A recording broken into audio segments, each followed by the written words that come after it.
Om Shanti. On the 10th of May, Baba talked about being an embodiment of the experience of self-respect in all 4 subjects and use the authority of our experience. Let's step into the heart of this Murli. Baba looks at each one of us and sees a special soul, but he notices a small struggle.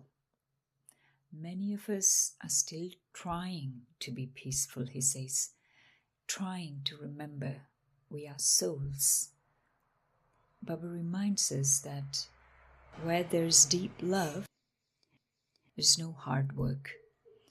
Think of it this way. You never have to try to remember your own name, right? The name of your body. It's simply who you are.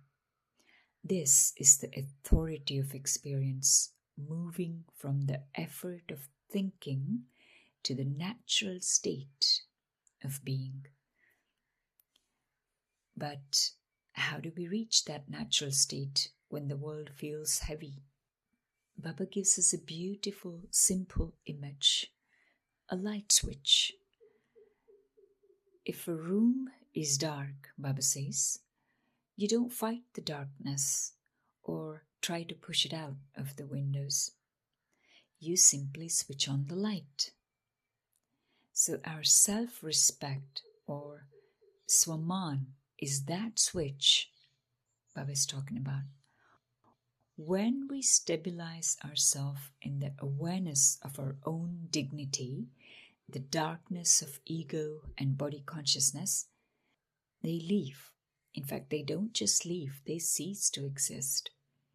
And we become a Swaraj Adhikari, or the sovereign ruler over our own inner world.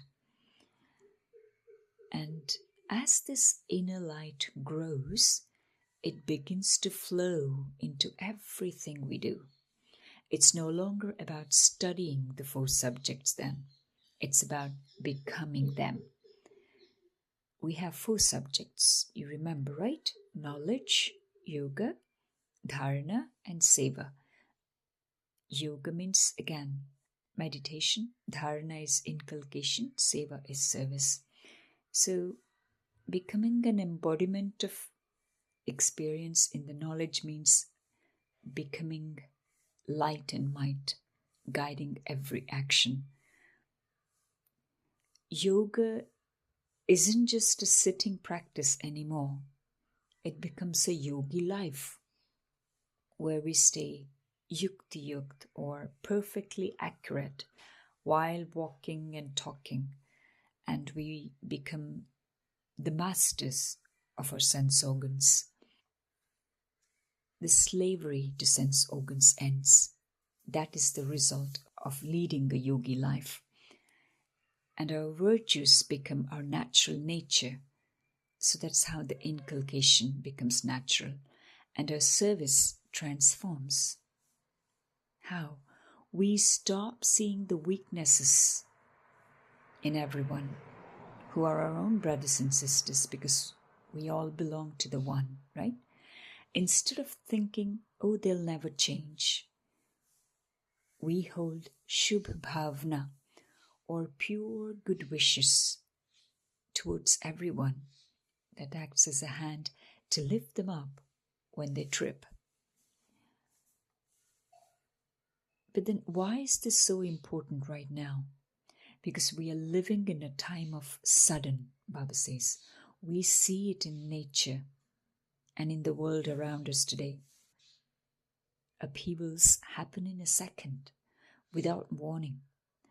And in those moments, there's no time to sit down and practice that I am a peaceful soul. No, we must be ever ready. And to be ever ready means that when the storm hits, our light is already on. We aren't shaken because we've practiced staying in Baba's lap for a long time, and we become the lighthouse that others look to when they're lost in the dark. And finally, we look to the example of Brahma Baba. Even as his physical journey reached its peak, he remained an angel, a farishta. He was nirakari, nirahankari, nirvikari. It means that he was detached, bodiless, egoless, and viceless. He didn't just tell us how to be, he became it himself. He walked the talk, really. Today, and especially this week, let's take that same step. Let's move from doing to being masters of the experience. Yes, there will be various experiences throughout the day, but then we are beyond all those experiences. Experiences cannot shake us. So when we are stable, the whole world finds its balance through us. So this was Sunday's Murli in essence. Om Shanti.